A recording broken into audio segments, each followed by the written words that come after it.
History was made on the mountain. A game that was 50 years in the making ended up in a complete, total beatdown. Just say it, beatdown. It was a beatdown on BYU, 41-14. DayDay was that baby. We're fired up this week because guess what? We just took down a Power 5 opponent. Well, Am I allowed to say we on a podcast? Because we are. Hey, we're all in the same right. together, Yeah, Emily. We Come on. We can't do this on the broadcast on Saturday, so it's Yeah, nice that we can say we on the We podcast. have Hugh Freeze on the show. We have Hugh Freeze on the Yeah, show, come on. which I will explain later. Like, he does not do podcasts anymore. So this is a very, very big deal. This is what you can consider an exclusive interview. Yeah. Really? What other news has he done? What other has he A done? Zoom this call? week? No one cares. Nothing. Yeah. He's done nothing, right, Matt? So- The only This is place it. you're going to get him is where? Right here. Flame Central Podcast. Powered by Alcova Mortgage. In Thank fact, he said, Thank you. when we invited him on, we said, hey, will you come on the Flame Central podcast? He's like, only if it's powered by Alcova Mortgage. Yeah, and only if I can get a hold Yeah. of Joe. Because Yeah. did you get a Yeah. thank you, friend? You'll hear about that in just a moment. Yeah. Flame Central Podcast, powered by Alcova Mortgage. I always forget to say that, so thank you for the reminder. Yeah.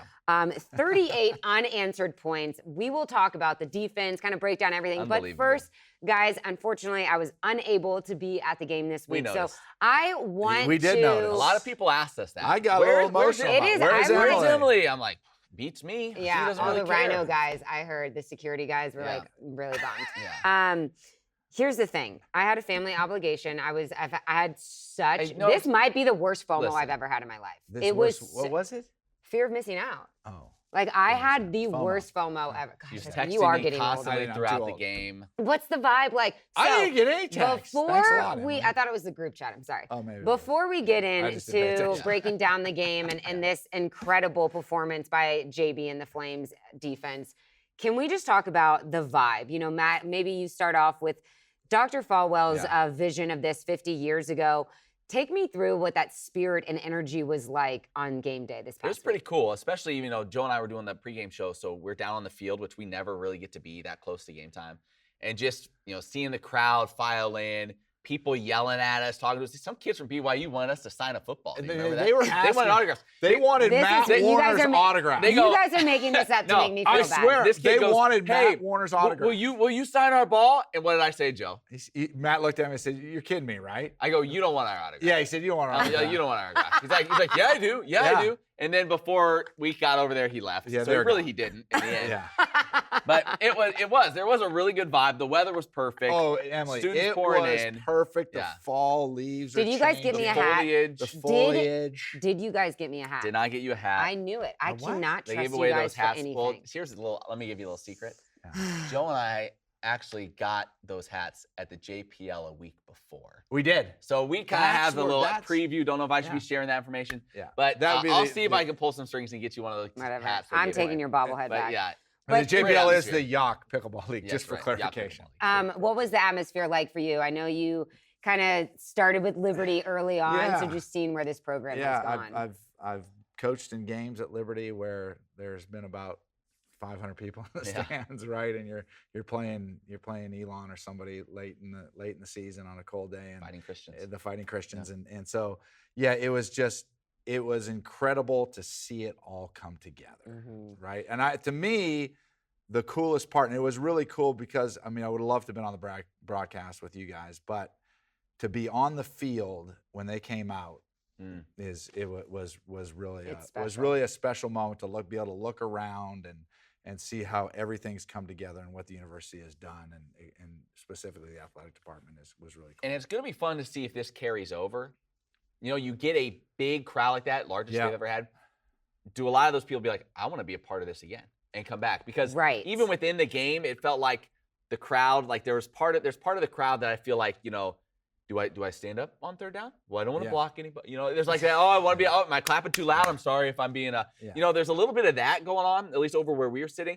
And so I'm curious to see does this continue to grow? Does the atmosphere get even better? Like even within the game, you felt moments where it's kind of like, oh, this is where we're supposed to get loud. Yeah. No. And you kind of sense the crowd getting into it and realizing like when they should be into it and kind of learning in some ways what a big game environment is supposed to feel like. Right. And I think that that's when traditions start being built. Correct. And it's only been 50 years. Right. So this is still, I feel like there was a lot of Liberty fans that were added from that Saturday performance. And I mean, think about it. If you have a sellout crowd and then we get the BYU puts down the beat down, it's Liberty. But it's like, whoa, this is like the real deal here at Liberty. And I think it's cool because there's a progression in college football, as a fan base. Is like you get the vibe, and I've been a little bit harsh on this on times, is that a lot of students, if they don't feel a great loyalty to the program, steeped in tradition, right? There's hey, let's get our Instagram posts, let's take our pictures, and then we'll sort of start filing our way out at halftime. You're seeing that early on. Yeah. The reality is true. Early on in now you're starting to see that there's been some binding to it. Like they're realizing that there's a loyalty and then a passion to it. Like you're starting to see those things being put in place where it's like, man, I really love my football program. Yeah. I'm not just there. And we're beginning to get those phases of that actually being about who the football program is, and hopefully, like you said, this carries over into the rest of the season. I don't know if you just heard us, but Hugh Freeze is on the show. We will have his interview in just a moment. But when I was driving him back over to the football operations side, he was like, "I'm really upset that you weren't there on the field, or no one was there to interview me after the game. It was a missed opportunity, and I understand. This is like I'm speaking to ESPN. I hope I understand that there needs to be budget cuts, or you don't have reporters. Nobody. There's no reporter on this game, and this is one of the most important games in between these two schools. I understand that BYU was supposed to win, but at the end of the day, they should have thought, but if Liberty wins, how important is it to have an interview with head coach Hugh Freeze for this? That's you're just on for 5 minutes watching people climb over things when you don't even. I'm upset that I'm a little fired up about that. And when Coach Freeze just said that to me in the car, I'm really disappointed that no one was there to interview me. I'm upset that your family came before Liberty football, personally. Okay, well. I'm getting a little bit emotional about it. That's another thing. I will tell you this. Joe was on the field. Joe was there. Fourth quarter, he was dancing in front of the band. He was. I was. Is there Dave video Walls, of this? somewhere Dave Walls has footage of it. He was shooting it. And I was hoping he would post it at some point. I need to reach out to him and get that footage. No, don't Joe post it. Don't was putting on a show. Show us the dance moves. No, don't.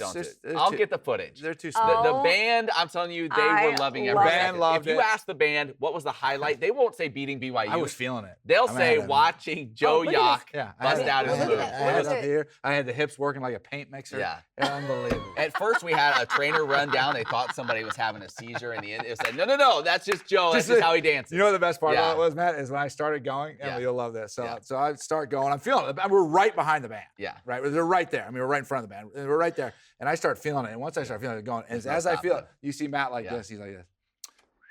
Just start kind of He just sort of slid his way back out of the distancing just a little bit. Yeah. Oh my gosh, I have to get video of that, or I have to find that video. Just scrolling on Twitter. Again, I promise we'll talk about the game here in just a moment. But it's a heck of a game for the scrolling on Twitter.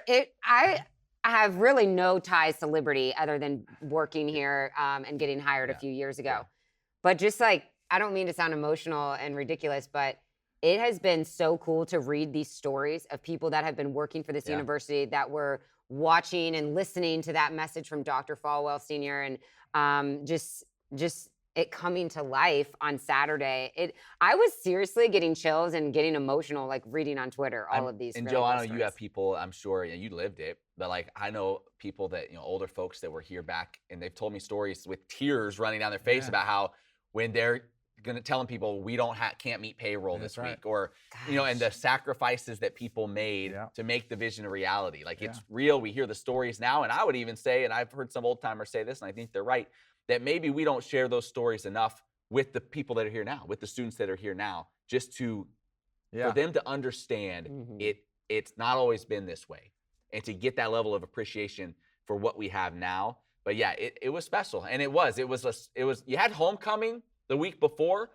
This felt totally different. Yeah. Mm-hmm. This felt way more special, not just because of the win. That was a big part of it, obviously, but just what it meant. Yeah. Right. And it was really cool. If you haven't seen the pregame video that our creative team put together with like Dr. Falwell saying, you know, I want to By the play. way, there's another video coming out teams. later today that's gonna. I heard that's better.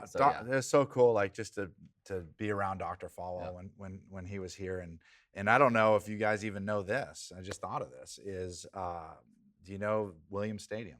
Who A.L. Williams is? Do you know much about insurance that? Guy, right? Yeah, insurance. I mean, A.L. Williams was the guy in the late '90s that when Liberty was in trouble, they're in trouble. A.L. Williams came in. Neil Askew, A.L. Williams came in and basically said, "Okay, hey, we're going to help you get through this thing." That's so cool. And they got through it. So it's pretty cool. All right, let's talk a little bit about the game. Reminder, we have head coach Hugh Freeze. Yes. It's really difficult to get Coach Freeze onto a podcast. What's also difficult is getting Joe Yock in touch with him. It's impossible. But if you're looking for, to buy a home. Like, why do you always say it's hard to get in touch with me? That should be the last thing you say. It's easy to get in touch with me because if you want to purchase a home, I'm always available. She segues into your hit with an insult. It's like it's an insult. It's a slight insult as you can. When Matt gives me my pro, he says, "Hey, Joe's getting ready to start the broadcast. 15 minutes, he's taking phone calls. He's always available." You hit me with the. You may think Joe Yock is inept, but actually, if you need a home loan, like that's kind of where we're going. I can't do anything right here. I am not going to be on the podcast. Stop. You're special. It is easy. Yeah. You're special. People like you. Okay. Yeah. And you have value in this world. Okay. So we have got to get this thing back on track. Can we talk about the game? So Joe is easy to get a hold of. How do we get a hold of you if we're looking to buy a home? The Google. Just go straight to Google. Joe Yock, Jauch. Do the Google. All right. One guy said to us at the game, he says, "I love that Josh talk." Yeah. Go on Facebook and watch Josh talk. Yeah. Let's go. Let's talk about the game. Let's talk about the game. Give me your number one takeaway from this game, Matt. My number one takeaway is Jonathan Bennett played the game of his life. Wow. And he was incredible. In fact, it's different because we didn't have the stat monitor and all that during the game. So we get up there after the game and I look, I'm like, he was 24 of 29, 82% completion rate. This was a guy through his entire career leading into that game, he was dead on 50% completion rate. And he had to fight and scrap to get there the couple of weeks prior to this game. He had been a sub 50% guy before that. And for him to come out and deal the way he did, the only one that got away really that was the interception. But even that was the right read. The guy was open. It just sailed. Like 82% completion rate is insane. He looked the part. He made the right reads. He ran when he needed to. And it was interesting. And I wanted to ask Freeze and then didn't get around to it. But like they used Charlie Brewer on a couple of plays. He wasn't feeling great, so they ran him a couple of times. And you're wondering like how's JB going to respond?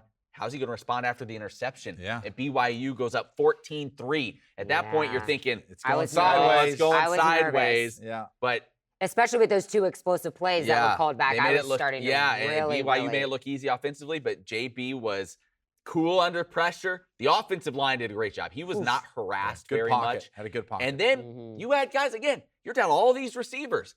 It's like, who's going to make plays?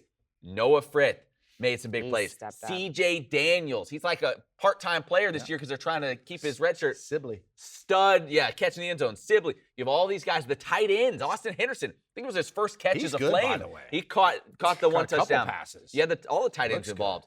Like, he spread it around. He did what he needed to from the quarterback position, and then obviously DayDay went nuts. DayDay went nuts. What was your takeaway? My take is a little different. I'm going to give a shout out to the defense. Do it. And when you stepped on that field, you could really see athletically how well Liberty's defense matched up. I mean, they've got studs across the board and at all positions. And I think an extra shout out to the defensive coaching staff because in this day and age of football, it is hard to guard all the things that offenses do because they spread you vertically, they spread you horizontally, they spread the field completely, and they've gotten the ball into a lot of different people's hands. It's really hard to be able to understand the message of a game plan as a coach and then be able to get that game plan into the players' heads where they can execute it on a Saturday without a lot of mental mistakes. Yeah. Liberty's defense doesn't make mental mistakes. Yeah.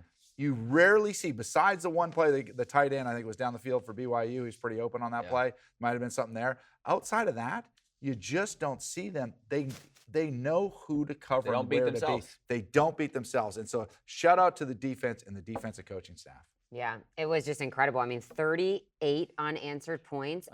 12 first downs. Yeah. It's 12 from BYU.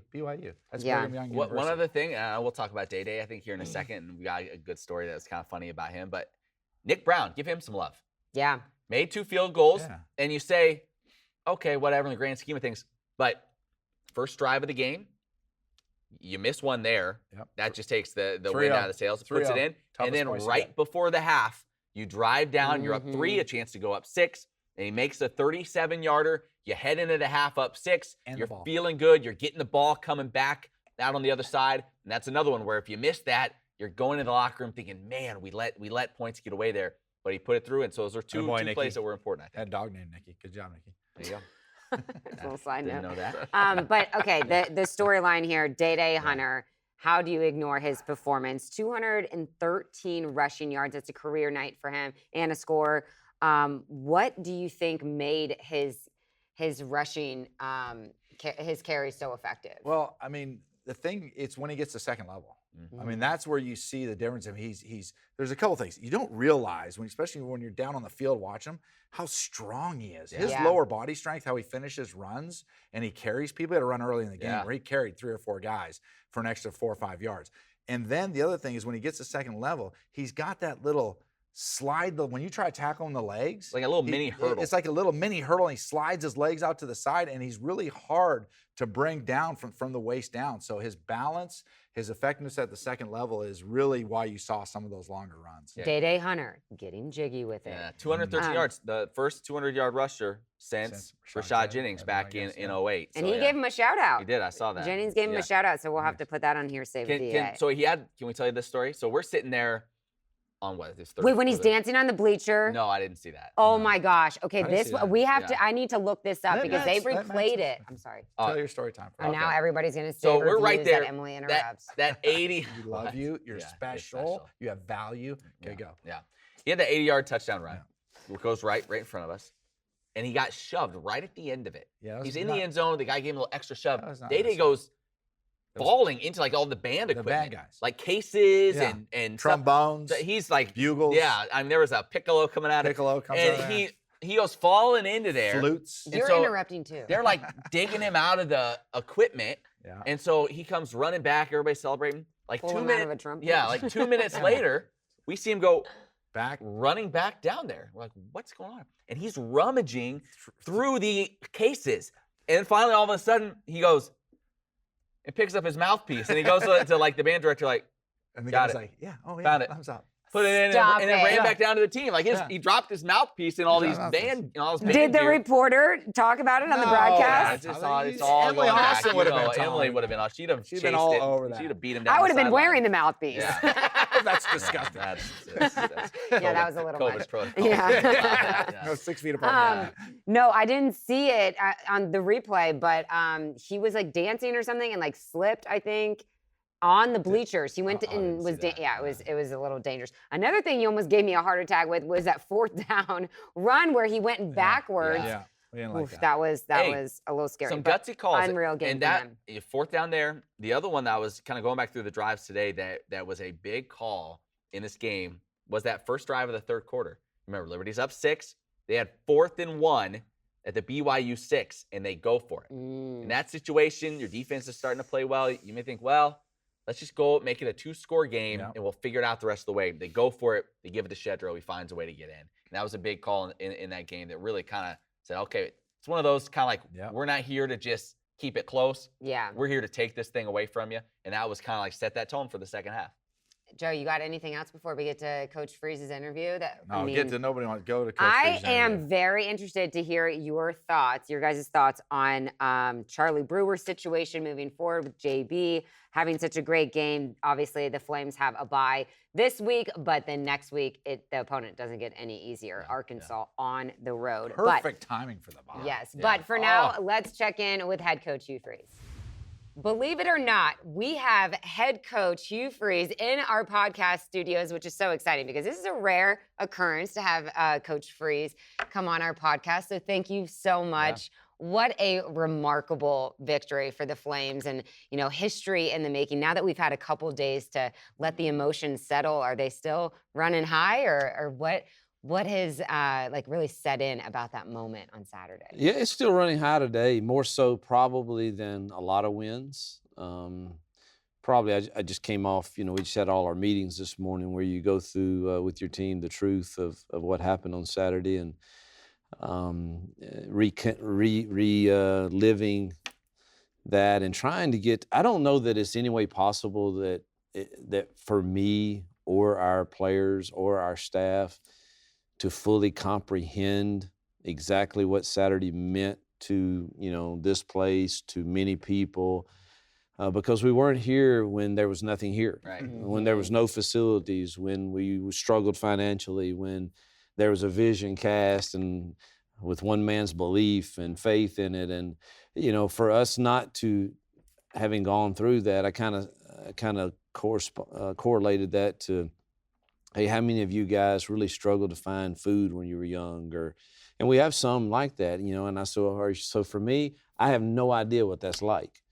Because that wasn't my experience. And so for us not to experience that, I don't know that we can fully understand it, but I sure wanted to try every way I could to help them realize that they walked in something special on Saturday, and in time, hopefully that means a lot more. I know that we've won a lot of big games here in our 3.5 years, but at church Sunday, it was different. Mm-hmm. I mean, there were a lot of older individuals than me. Not that I'm young, but they're older than me that, I mean, literally, they don't usually come up to me when we beat UMass or somebody else, or even some of the bowl game wins. But this one had some significance to them because, with tears in their eyes, they're like, all we could do was just cry when the clock went to 0 because we were here when the vision was cast. And so I just know that it had more significance to a lot of people, and hopefully, our staff and players can understand that. Now, you said after the game that, well, you've been holding a few things back. So, Coach, every week we've been talking to you, and you've been, have you been sandbagging on us all along? Then you go drop 41 on BYU? I don't know that I'm the smartest guy in the world, the way we've struggled. I've done a lot of things offensively throughout the years, and there's been some things I've felt like, man, I really would like to hold on to these as long as we're winning. Yeah. And we did a few things different, but we won't go into what all that was. But really, it still came down to you still have to have a quarterback that executes it. And I thought JB was as good as he's ever been, with the exception of 2 throws. His stats were 25 of 29 or 24, 29 something. 29, yeah. And 2 of those should have been completed. The one was the interception. It sailed on him, but it was a wide open and the right decision, right spot, and then he missed a run back that he's shorthanded. And other than that, I thought he threw the ball really accurately and was in the right spot, made the right decisions. And we just haven't had that type of play. He was different. I've been very transparent with him. He was different last week for me to coach. And in what way? I think he finally said, I'm gonna let Coach be himself, and I'm not gonna fight it. Yeah. Right. And when he yells and screams at me and says, "You idiot! You ought to, you just suck it up and take it, Buttercup. You've been with me 4 years, just, And I wish Joe would start acting like that when we treat him. But really, what happens to me when that demeanor comes across is all right, now I can coach you. Yeah. And he was that way all through the game, and he was that way all week with me, and obviously Kent deserves a lot of credit, continuing to work, but really I thought he just handled the position that he's in. It's going to come with criticism, and it's going to come with praise like he's getting right now, and that's going to come from me, both ends, and you got to handle it. And it's hard for me when I try to be somebody I'm not. I'm just not don't feel right, and I'm probably too hard on quarterbacks at times. But if they handle it, I think I can help them. It's funny because when JB hurt his knee on that freak, whenever it was, I saw him right after his surgery, and he was on the sidelines. I was at practice, and I walked over to him, and we just started talking and talked about grit. Hey, just encourage him, have some grit, have some. In fact, there was a book by Angela Duckworth named Grit, and it's a great book. I don't know if you're, but anyways, talk about your grit factor and how important that is to be successful in life. How did you see him since that injury and what he's behind the scenes and what he's gone through from then to where he was on Saturday? Yeah, I think all of that developed a fine young man who has character, who has maturity, who would be great on a culture council, which he's on, and he has great insight to what's good for the team. And then you throw in the disappointment of finally getting to the part where I could be the starter this year and getting the news that you're not, and then having to be thrust into it and the inconsistencies that we've had and probably my honesty about that. And I think that was a lot for even someone who has gone through and has grit and has maturity and has, but I think that set him back a little. Right. And hopefully we're over that now and really to a point where, you know what, I can do this, and I can handle coach's criticism, and I can handle the truth and still go out with the same demeanor that I can get it done. And that's the way he approached this game. That's the way he was even after his interception. And I think I handled that better because of the week we had with him. You saw glimpses of him being good at times. Yeah. I mean, those RPOs he threw early were dimes, right on the money.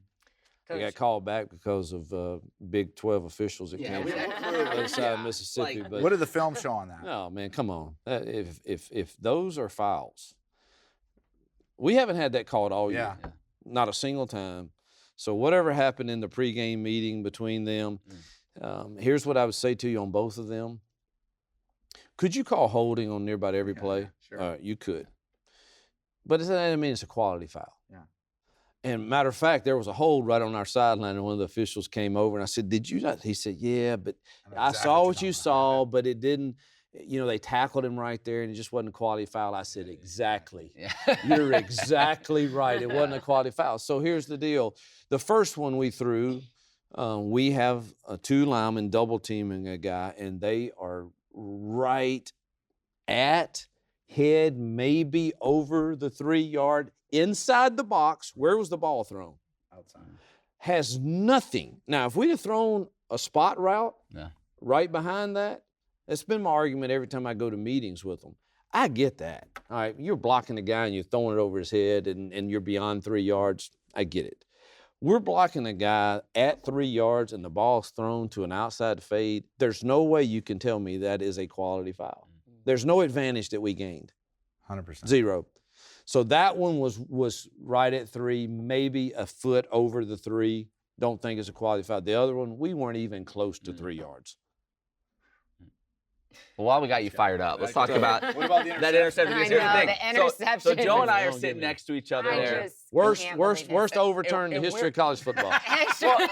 We're going back and forth, of college football. And we're like, well, obviously it was a catch. We were like, I knew then when it took. I said, this. We could read your lips after you were talking to the official, and you go, "There's no way they can overturn that." That's what you said to him. We're like, was there a targeting on the hit on the quarterback? Called Mike Smith for targeting. Because that's an obvious interception. I feel like Coach Freeze needs to tell the camera, worst call in college football. Worst overturn. Not worst call. Worst overturn by a replay official in college football. All right. Has to be that one. It was bad. Yeah, that was bad. You guys go into this game banged up, too. I think, but not a lot of people may be talking about that. You should see the list. You retweeted it, I think, right before the game. And I want to ask you about that because Joe and I are down there getting ready to do. I had a good feeling. We're doing the pregame show, and I see in the tweet from Coach Freeze, he quote tweets who's all's out, and he just goes, "Ouch." I'm like, what is this? Are you? And then later on, he retweeted again. He's like, I really feel bad that the guys are missing out on this. I'm like, something is up Coach Freeze's sleeve. You know you're feeling good when you're just scrolling through Twitter there, like, an hour out. I can't stand pregame. Coach, I can't wait for kickoff. Coach, I want to let you know one thing. Okay, and there's all the Rhett McGibbon, Pat Kelly, Desiree, myself, all that stuff. We all did our pregame predictions. Okay. Well, one guy. They picked the Flames. Who took the Flames? Well, I didn't know you've been holding out on us this whole time. Yeah. Okay, I'm going to brag on you a little bit. One of Coach Freeze's greatest gifts is like his ability to lead and motivate. Those speeches are just incredible to listen back to. What did you tell your team? You guys were up 20-14 at the half. What did you tell your team at halftime? I really spent all the time with my offensive coaches most of the time, and only a few minutes talking to the players. There were a few things I wanted to change on some of our wide sets that I knew would be good for us, but we hadn't practiced them, so I spent a lot of time doing that. Yeah. But the players, I just told them the same thing I've been telling them is this thing, in order to win this game, it has zero to do with your awareness of the scoreboard. Zero. It has everything to do with every play has a life of its own, and you win that given play. Mm-hmm. And we'll see what the scoreboard says at the end. The only way you can leave here as a failure is if you don't offer up to this team something that costs you. It should cost you. You should have to strain to win this game. And just rehashed that and said, nobody should even know what the scoreboard says. Let's go play. I'll worry about that and managing the game and all that based on what I see, but you don't need to worry about that. Mm-hmm. When the game is ending and you see, and you've said you've been in a couple of those field storming situations before, and you start to see folks coming out. By the way, Joe was up there in the student section. Yeah, let's do it. Do it. They were announcing dogs on the field. No, I was yelling at them all. He's like, I called this pregame. I was yelling at them all. Storm the field. Storm the field. Yeah, take me to that moment, because I'm sure there's the excitement, but is there also a little bit of a looking around like, oh boy, like a lot of things, we all see the negative when those kind of things happen. We just saw it actually last week, Tennessee, Alabama. Like, what goes through a person's mind when you see all of that coming together at the end of a game? Man, it was joy for me. I know that there are risks involved in that, and certainly I don't want to be one that gets a call this afternoon from our administration. I've already said we had the worst overturn in college football. But it was just a special day, and I think that even added to it. For the fans and the students to feel like they got to be a part of it.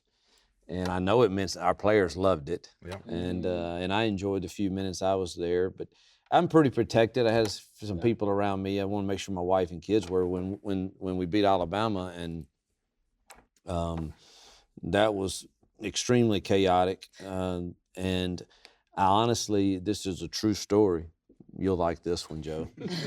I told my wife and daughters that morning, there's a 2:30 kick, CBS kick, and I told them that morning, let me tell y'all something, because Jill loves to come kiss me on the 50-yard line, and the girls like to come hug me. I said, I want to tell y'all something.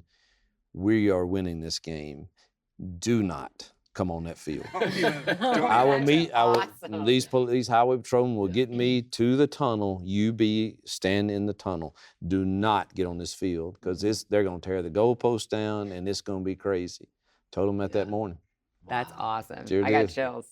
So I didn't tell them that this time. Yeah. You tweeted ouch instead. Yeah. Well, hey, the best part of the whole deal, we don't have a conference to find us. You know what I mean? Yeah. I did say that last week on something on press. I said, well, I don't think anybody can find us. We want to do it on November 19th? Maybe we do it again, you never know. Yeah. It has been really cool to look at Twitter, and I was getting chills just watching people or reading people's stories of remembering this day, when Jerry Falwell Sr. and what they are saying about you, the praise of what you've done with this program. That has to feel like really cool for you, which means you cannot leave. Oh, come on. You can't leave, Coach. I wish I could watch all of those. I just can't. It's hard. I don't know how to go. It's hard to keep up with all that stuff. I mean, I'm pretty good. We'll get Reagan on it to help you out. But man, there's so many, and I don't know how even. I was just struggling to thank God, but I had like 170 texts. And, you know, and I feel like, well, I need to respond. So I copy and paste. Thank you, friend. Thank you, friend. Thank you, friend. And my thought, but then you can't, but then you can't keep up. Then you can't. I said I finally gave up. I said I'll get on it Sunday. So the real friends know who they are because they got the text. Well, no, everybody got one, but just some of them didn't have to wait till Sunday. Yeah, if it said thank you, friend, it really didn't. You know, it was just a copy paste. No, I'm kidding, Coach. It was copy and paste. No, I've shared this with you before, but like just you said, people who you don't quite put your head around, you know, like what it was. My first staff meeting at Liberty with Sam Ratigliano was, hey guys, we don't have enough money to have rental cars for spring recruiting. And they were talking about closing the doors down. And to see where it was being, and I thought to myself, what in the heck have I got myself into over here? But to see where that was to where it is now, to me, from someone who's been around here for a long time, it was being on the field, looking at the fans, and the entrance out in the field was like, oh my goodness, this is actually happening right now. And Coach, you sold it. You sold it, and it was believable, and it got everybody fired up with the rise with us. It was solid acting right there. I mean, you hit it right on. It was passionate. It was focused. It was rise with us, and we were ready to roll.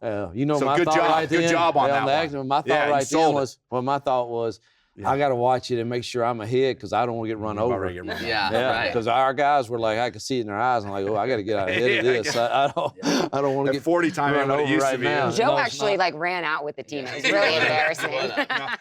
I did run down on DayDay's long run. If y'all should get that and cut it out. See me running down the sideline. I look like I still had a little burst. DayDay. You still stretched.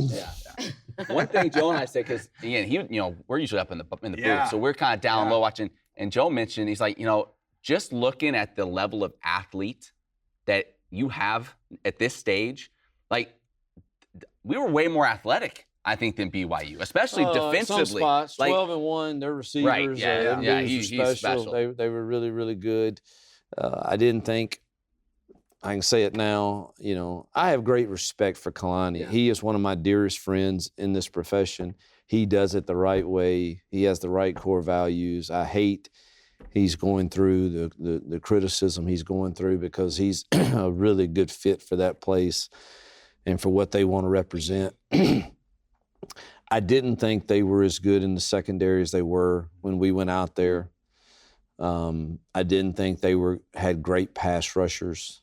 And so I felt better about our matchup with them other than 12-1 and their quarterback. I thought those three guys were really, really, really – I mean, we held them to their season low in points and yards. A 38-0 run. Yeah. A 38-0 run. That is insane. It was one of the top – man, I've coached a lot of games, so this is a big statement. And it may sound, I may or not make it. It sounds kind of. We're gonna cut it and make it the tease for the podcast. Yeah, but it kind of sounds. I'm not trying to brag, but I think it probably was one of the top 5 game plan called games. I feel. Obviously, your kids have to execute it, but I just could see everything and just felt like every call was the right call. That's awesome. And you don't feel that all the time. Right. So I'm saying the good with the bad. Yeah. You don't feel that all the time, but it was just a blessed, God was faithful in a lot of ways that day. You guys have faced a lot of adversity this season. What do you think this team has taught you?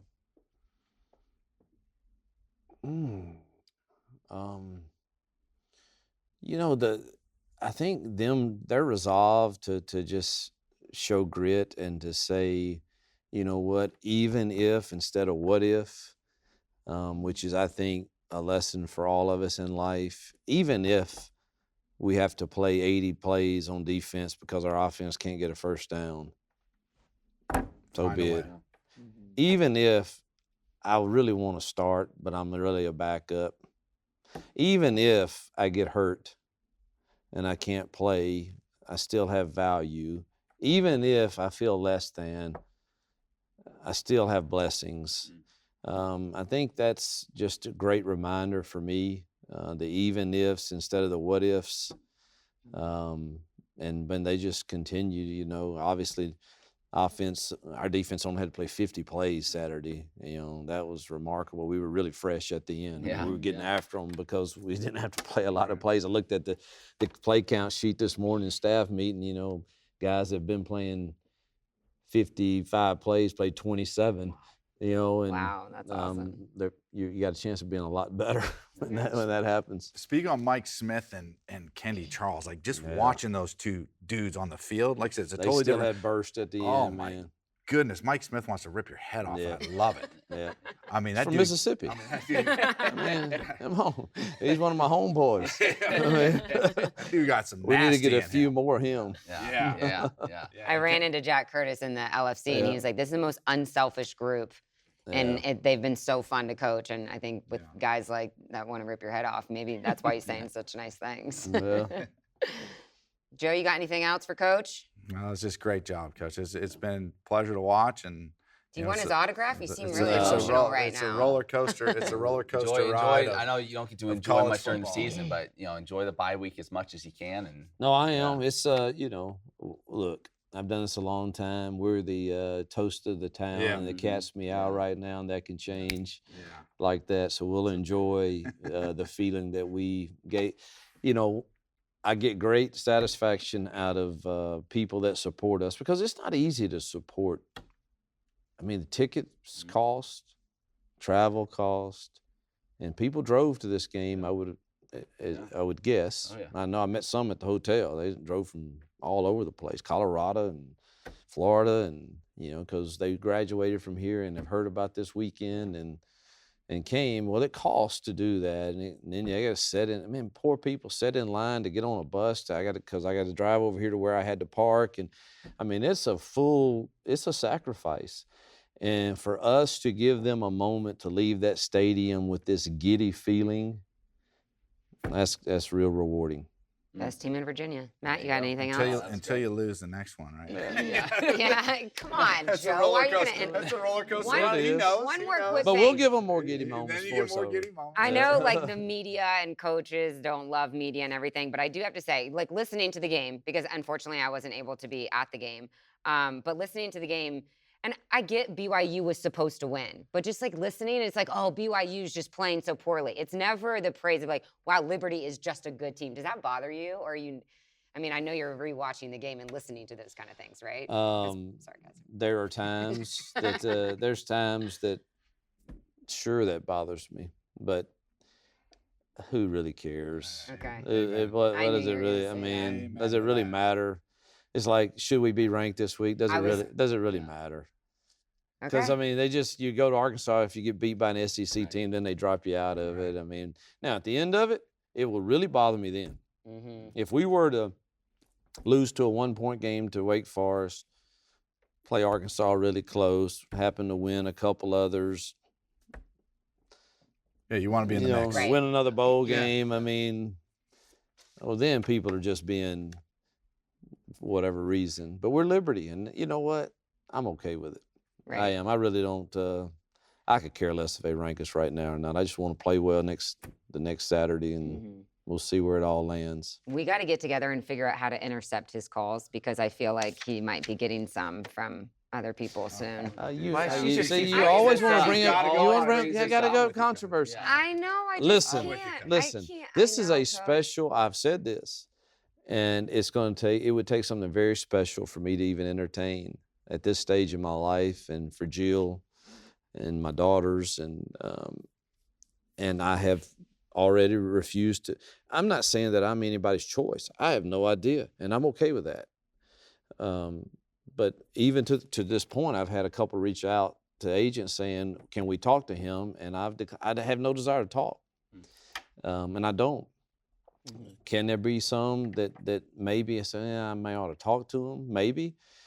But I'm not going to lie and say that's not the case. But I know that I'm at total peace with where I'm at.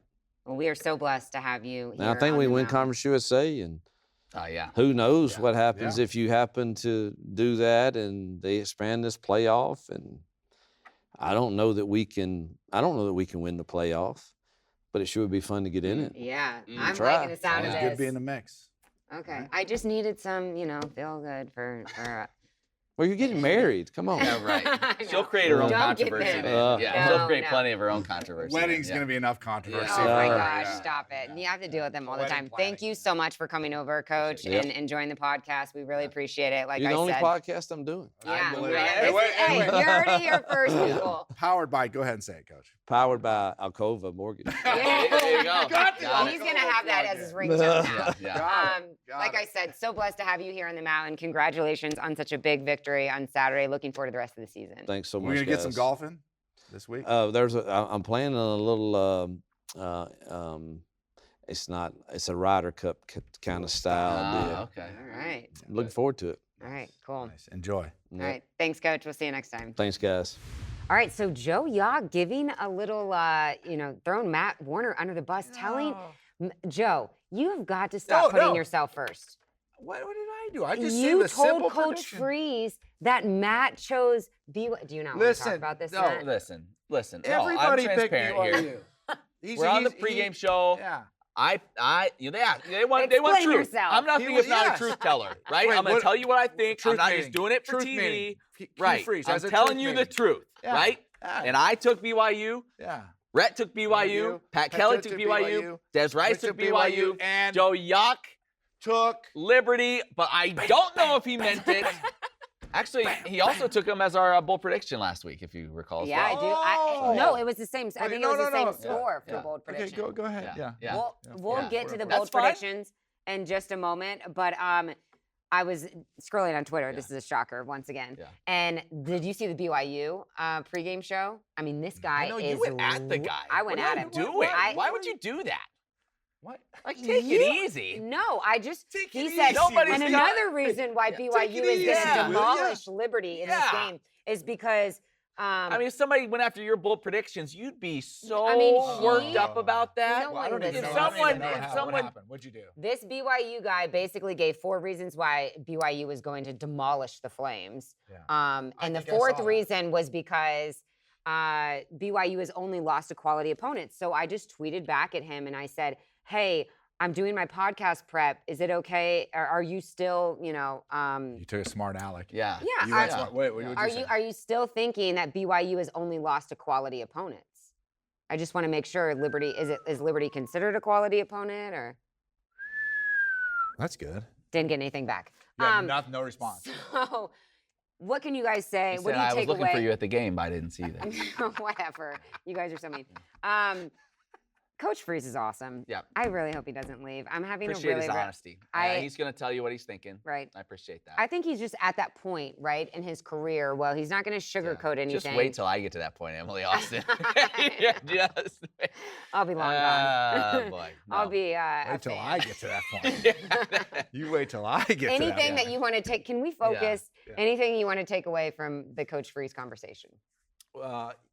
Yeah, I think the big part of it, and I know Matt will talk more about this, is he really felt so good about his game plan. Yeah. Like going in, like you can tell, like when you're a coach, there's things you look at, right? Is like the first thing you look at is how do we match up athletically against a team? So you're looking at what kind of players do they have, right? Because sometimes you can have the best game plans in the world, but if their players are just simply better than your players, you can't get open, you can't protect the quarterback, you can't do those things, then it makes it really difficult. And so I think Liberty athletically matched up really well against BYU. And then once he knew that, then he started putting together the game plan with Ken Austin offensively and defensive game plan too, both of those things. And you could just tell if we got a chance in this thing, and he felt very confident going into it. My favorite part of the whole deal was him talking about tweeting out before the game. Yeah. Oh my gosh! Like when Joe and I are walking on the field, I see that. I show it to him. I'm like, what is going on?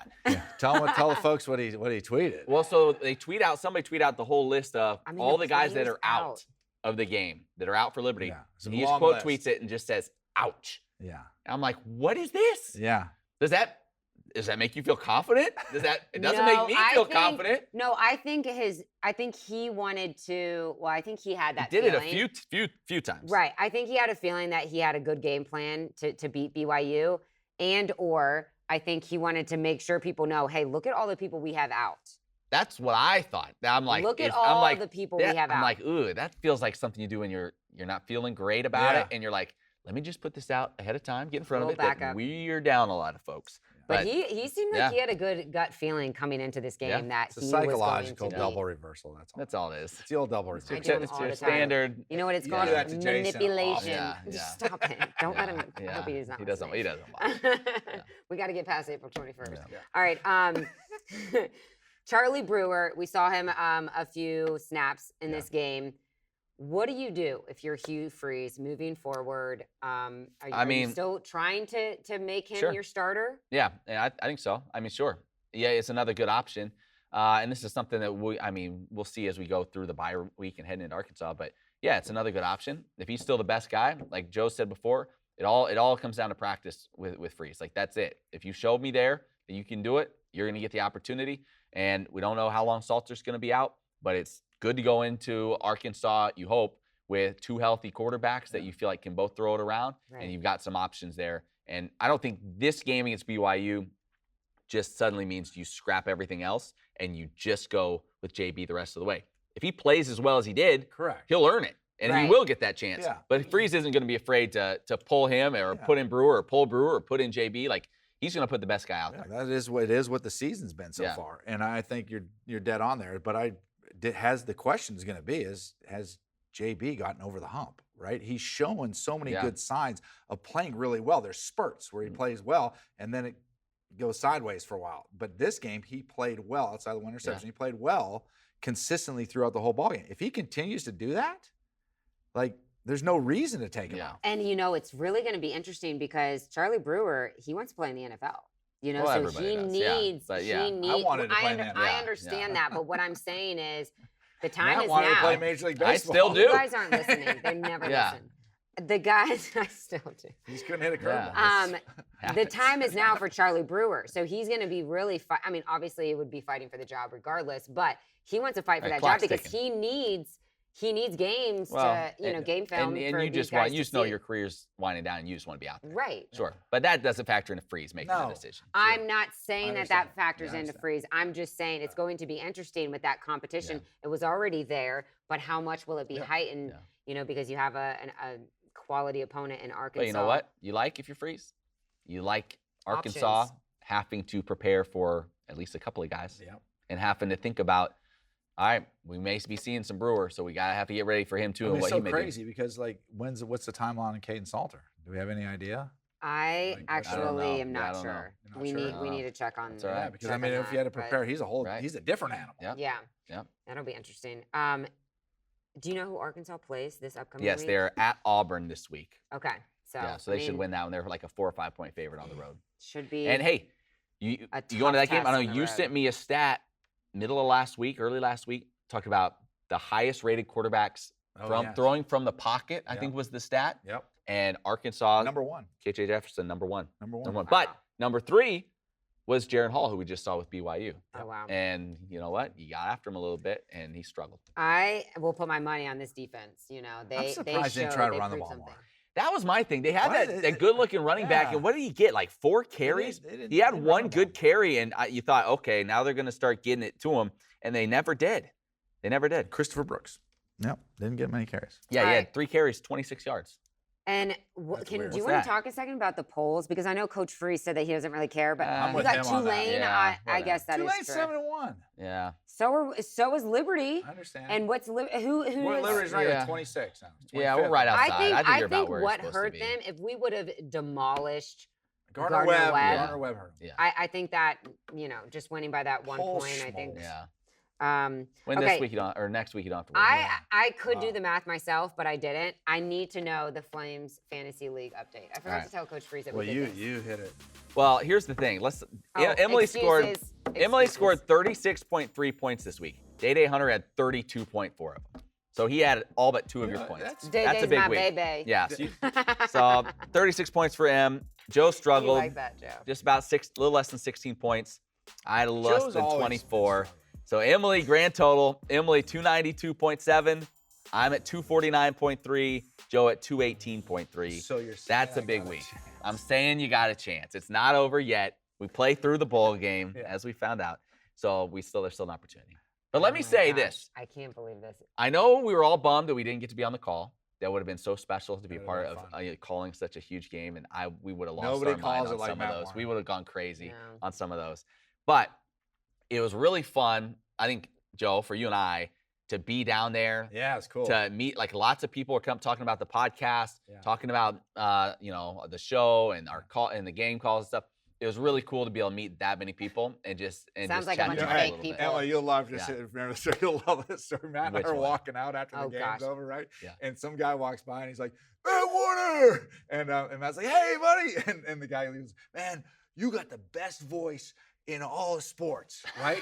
And I'm like, "Yeah, great." And he sees me there too, right? And he sees, so I'm like, "Yeah, he does. Matt's got a great voice." And so as he walks by, he goes, "You got the best voice in all of sports."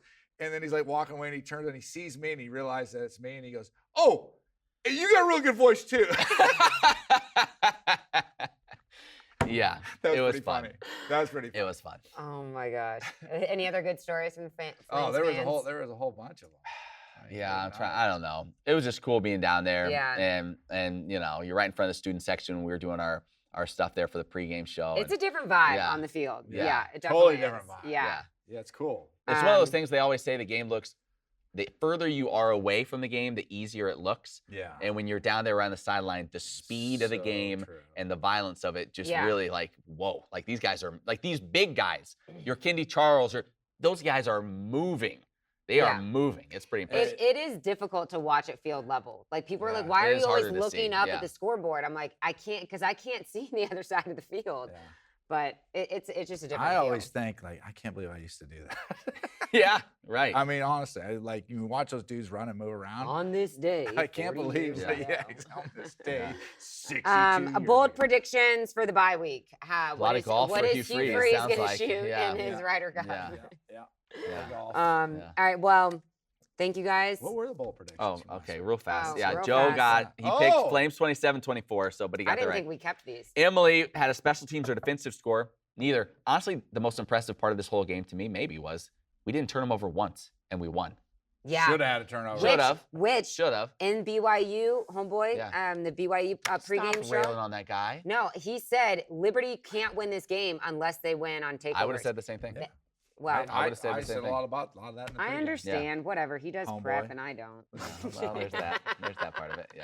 I'm kidding. Yeah. My buddy wrote a good song by Eric Church called Homeboy, by the way. Oh, that's good. We'll save that for the bye week. All right, we tie it up. And then did you say your bold prediction? I had 3 field goals of 45 yards or more from Nick Brown. He made 2 field goals of less than 45. Okay, that's. Shout out Nick Brown. Yeah. What a great victory for the Flames taking down BYU. Let's give them a week off. We should have had a week off. We'll be back. We'll be back. We got to break down Arkansas a little bit, maybe a little bit shorter. And another huge shout out to Coach Freeze for coming on the show. Remember, the Google machine, Joe Yog. This is a Flame Central podcast powered by Alcalum Mortgage.